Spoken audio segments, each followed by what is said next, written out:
ভারতের উত্তরপ্রদেশের কনৌজ জেলায় মাদ্রাসা পড়ুয়া এক কিশোরীকে অপহরণ ও পাশবিক নির্যাতন করেছে হিন্দুত্ববাদী ৩ ব্যক্তি। এমনকি তার পরিচয় নষ্ট করার চেষ্টা হিসেবে জোর করে তার সিঁথিতে সিঁদুর এবং পায়ে মহাবর পরিয়ে একটি ভুয়া বিয়ের নাটক সাজায় অভিযুক্তরা। অভিযুক্ত দীপু মেয়েটিকে এই বলে প্রলুব্ধ করে যে তার মা তাকে ডাকছেন।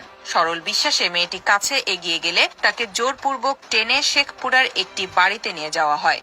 সেখানে তাকে প্রায় 2 দিন বন্দী রেখে অকল্পনীয় নৃশংসতা চালানো হয়। অভিযুক্ত দীপু, তার ভাই এবং তার বন্ধু কোল্ড ড্রিঙ্কসের সাথে মদ মিশিয়ে তাকে জোর করে পান করায়। এরপর তারা তাকে বারবার ধর্ষণ করে। মেয়েটির বাবা জানান, গত 3 মে সকাল 8টা নাগাদ খাবার কেনার জন্য হোস্টেল থেকে বের হয়েছিল মেয়েটি, কিন্তু আর ফিরে আসেনি। মাদ্রাসা কর্তৃপক্ষ অবিলম্বে পরিবারকে খবর দিলে তারা খোঁজাখুঁজি শুরু করে। মঙ্গলবার বিকেলে সাহসী মেয়েটি কোনোভাবে একটি মোবাইল ফোনের নাগাল পায় এবং তার মাকে ফোন করে। আতঙ্কিত কণ্ঠে সে জানায় যে যেখানে তাকে বেঁধে রাখা হয়েছে সেখান থেকে মাদ্রাসার জানালা দেখা যাচ্ছে। এই গুরুত্বপূর্ণ কল পাওয়ার পর পরিবার ও স্থানীয় লোকজন আশপাশের বাড়িতে তল্লাশি শুরু করেন এবং দীপুর বাড়ির ছাদ থেকে মেয়েটিকে অচেতন ও হাত পা বাঁধা অবস্থায় উদ্ধার করে। ঘটনাস্থলে পুলিশ পৌঁছায় এবং মেয়েটিকে জেলা হাসপাতালে ভর্তি করা হয়। জ্ঞান ফেরার পর নির্যাতিতা তার ওপর ঘটে যাওয়া পুরো ঘটনার বর্ণনা দেয়। আমরা এই দেশে কোনোদিন কোনো হিন্দুর গায়ে কোনো মুসলমান হাত উঠাই নাই। ভারতের মুসলমানরা হিন্দুরা সংখ্যাগরিষ্ঠ, মুসলমান সংখ্যালঘু, অল্প মুসলমান। আর বাংলাদেশে মুসলমান সংখ্যাগরিষ্ঠ, পাকিস্তানে মুসলমান সংখ্যাগরিষ্ঠ, হিন্দু হলো কম, সংখ্যালঘু।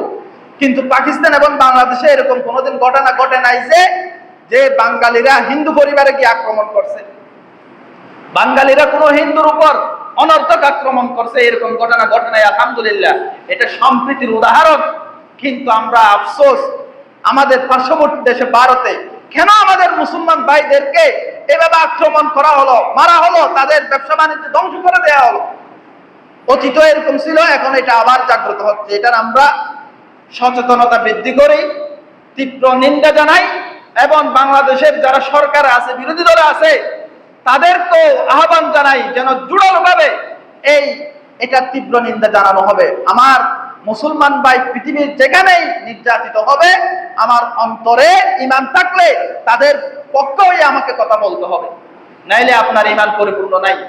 মুসলমান ভাই এক জায়গায়ও যদি নির্যাতিত হয়, ফিলিস্তিনে, ভারতে, কাশ্মীরে, চাইনাতে, যেই দেশেই মুসলমান নির্যাতিত হবে, আমাকে আওয়াজ করতে হবে। আমার সাধ্য অনুযায়ী, আমার সাধ্য এতটুকু আছে আওয়াজ করা, সচেতনতা করা, এটা নিন্দা জানানো, তীব্র নিন্দা জানাই। এটা কোন মুসলমান ভাইকে আপনি এভাবে মারতে পারেন না।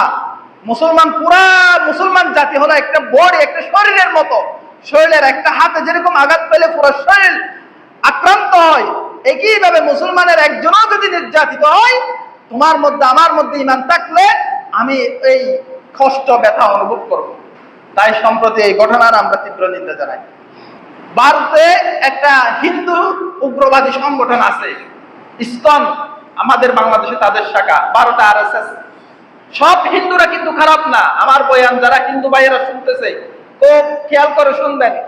হিন্দু ভাইয়েরা আমাদের এই দেশের নাগরিক হিসাবে তাদের প্রতি ভ্রাতৃত্বমূলক আচরণ, তাদের সাথে ব্যবসায়িক সম্পর্ক, এগুলো থাকবে। তারাও এই দেশের নাগরিক। কিন্তু যারা নাকি উগ্র হিন্দু হয়, মুসলমানদেরকে নির্যাতন করার বিভিন্ন কর্মকাণ্ডে জর্জরিত হয়, তারা এই দেশেরও শত্রু, এই জাতিরও শত্রু। তারা এই কর্মকাণ্ড করতেছে ভারতে। RSS নামে একটা হিন্দু সংগঠন দীর্ঘদিন মুসলমানদের গড়বাড়ি, এখন ব্যবসা বাণিজ্য বুলডোজার দিয়ে ধ্বংস করে দিচ্ছে। এই কয়েকদিনের নিউজে দেখলাম যে হিন্দু মুসলিম দাঙ্গা লাগিয়ে মুসলমানদের গড়বাড়ি ধ্বংস করে দেয়, দোকানপাট নষ্ট করে দেয়। এগুলো খুবই জঘন্য।